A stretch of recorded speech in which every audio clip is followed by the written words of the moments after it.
Hello everyone, hope you all are good. My name is Uttima and here we are with a new topic and today's date is 5 July 2023. So what is today's topic? As you can see it is about antibiotic. आप देख सकते हैं कि आज का topic जो है वो एंटीबायोटिक्स के से रिलेटेड है. So what we are going to know in this video. तो जैसे कि आप सभी लोग जानते हैं we all are aware that we Indians are very much resistance towards antibiotic, यानी कि हमारी बॉडी पर एंटीबायोटिक मेडिसिन अब काम ही नहीं करती. क्यों नहीं काम करती? क्योंकि हम लोगों ने अपने पास्ट में इतनी सारी मेडिसिन एंटीबायोटिक्स ले ली है कि ये जो बैक्टीरियाज हैं, ये जो माइक्रो ऑर्गेनिजम्स वगैरह हैं, ये पावरफुल हो गए हैं. अब ये ताकतवर हो गए, अब इनके ऊपर ये काम ही नहीं करती मेडिसिन. एंटीबायोटिक्स अब काम नहीं करती. तो ये एक बहुत ही बड़ा कंसर्न का टॉपिक है. ये इस आर्टिकल में ये बताया गया है कि almost like lakh of people every year, almost lakh of people die because of this resistance. क्योंकि उनको कोई बीमारी हो जाती है, suppose the person is already ill and suddenly उनको कोई बैक्टीरियल डिजीज़ या कोई भी डिजीज़ हो जाती है and the doctor is not able to give any antibiotic because उनकी बॉडी रेजिस्टेंस हो चुकी है, वो कोई भी मेडिसिन उनके ऊपर काम नहीं कर रही है. तो ऐसे केसेस में लाइफ बचाना थोड़ा मुश्किल हो जाता है. तो यही बताया गया है कि लगभग 1 लाख रुपए लोग हर साल इस बीमारी के कारण या इस रेजिस्टेंस के कारण आप कह सकते हो कि उनकी डेथ हो जाती है. तो आज के टॉपिक पे ये बताया गया है कि एंटीबायोटिक के खिलाफ हमारे पास एक होप मिली है. ये होप क्या है, चलिए इसके बारे में बात करते हैं. एक्चुअली हुआ क्या, रिसेंटली हैदराबाद में एक इंसिडेंट सामने आया. ठीक है, इस इंसिडेंट में क्या हुआ कि एक 18 ईयर ओल्ड जो पेशेंट थी, ठीक है, उनको ल्यूकोमिया था. ठीक है, इसमें क्या हुआ कि वो बीमार भी हो गई और उनको इन्फेक्शन भी हो गया, जिसके कारण डॉक्टर उनको एंटीबायोटिक नहीं दे पा रहे थे. क्यों नहीं दे पा रहे थे? क्योंकि उनकी जो बॉडी थी वो बहुत ही ज़्यादा, it was high resistance towards many multiple antibiotics, यानी कि बहुत सारी एंटीबायोटिक के खिलाफ उनकी बॉडी रेजिस्टेंस थी, मतलब वो दवाई नहीं काम करेगी उनके ऊपर. तो क्या हुआ फिर, मेडिकल यानी कि डॉक्टर्स के पास कुछ भी नहीं बचा. ठीक है, उनको ट्रीटमेंट के लिए कोई ऑप्शन ही नहीं बचा. धीरे धीरे क्या हुआ कि उनकी जो फीवर है उनको बढ़ने लगा, फिर इन्फेक्शन ने उनके लंग्स को ख़राब करना शुरू कर दिया, बहुत बुरा हाल हो गया था. उन्होंने खाना तक छोड़ दिया था. अब धीरे धीरे उनका जो फेस था वो एकदम, आप कह सकते हो कि जैसे कि एक सिचुएशन आ जाती है जब लगता है कि now this person is not gonna survive. ठीक है, तो वो सिचुएशन तक आ चुकी थी. देन सडनली क्या हुआ, यहाँ पर डॉक्टर्स ने क्या किया, डॉक्टर ने एक दवा, यहाँ पर आप देख सकते हैं उस दवा का नाम लिखा है ज़ेडीबैक्टम नाम की एक दवा के बारे में सोचा. अब वो अभी तक इस मेडिसिन को क्यों नहीं यूज़ कर रहे थे? वो इसको इसलिए नहीं यूज़ कर रही थी क्योंकि ये अभी भी ट्रायल में थी.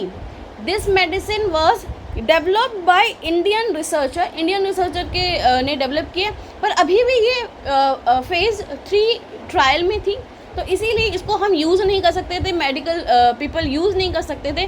तो उन्होंने क्या किया, उन्होंने एक स्पेशल परमिशन ली. ठीक है, they have done some documentation and they have taken the special. तो उन्होंने इस मेडिसिन को यूज़ किया एंड सडनली क्या हुआ, द मेडिसिन वर्क. ठीक है, उन्होंने here you can see the use protocols to approval of the medicine and it worked as the miracle and suddenly the patient fever subsided. उसके बाद what happen, here you can see the need of oxygen diminished, मतलब कि लगभग कम होने लगी. Now she started to like strengthen, her body started to strengthen. So what it is saying, the article is saying कि हमें एक hope मिल गई है, एक दवा मिल गई है जो कि बहुत ही अच्छा काम कर रही है एंटीबायोटिक पे. पर यहाँ पर वो ये भी कहना चाहते हैं कि जिस तरीके से जो प्रोसेस ऑफ क्लियरिंग, ये जो मेडिसिन का जो क्लियरिंग का जो प्रोसेस है ये बहुत ही स्लो है, इसको थोड़ा रैपिड स्पीड में लाना चाहिए. जैसे कि हमने कोविड-19 के टाइम पे किया था ना, कोविड-19 के टाइम पे हम लोगों ने बहुत जल्दी मेडिसिन को अप्रूव किया था. अगर उसका किसी भी मेडिसिन का फेज़ 3 तक अगर नॉर्मल है, अगर वो इफेक्टिव प्रूव हो जाती है तो उसके बाद आप उसको यूज़ कर सकते हो. ठीक है, तो यही बोला जा रहा है आर्टिकल में, ये कहा जा रहा है कि हमें क्या करना चाहिए, हमें इस प्रोसेस को थोड़ा फास्ट अप करना चाहिए. जैसे कि हम लोग ने देखा यहाँ पर in India nation has demonstrated remarkable progress in granting EUA। अब ये आप कहोगे EU क्या है? एमरजेंसी यूज़ ऑफ ऑथराइजेशन, ठीक है।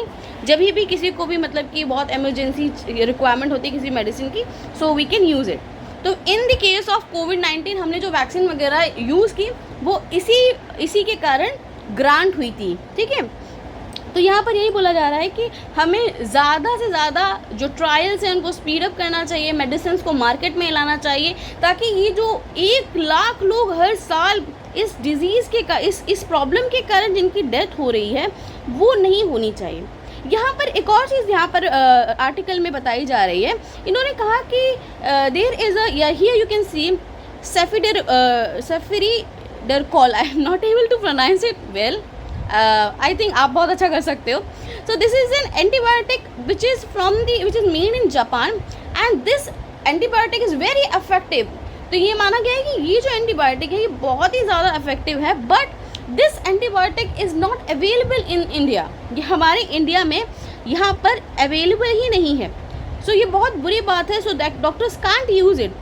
So here the article is talking about, the person who has wrote the article is actually telling कि we should actually make it available in the country so that this life-saving antibiotic can help the people, can help the medical professional, हम सबकी help करें ताकि people will not die and they have like they can save more and more people.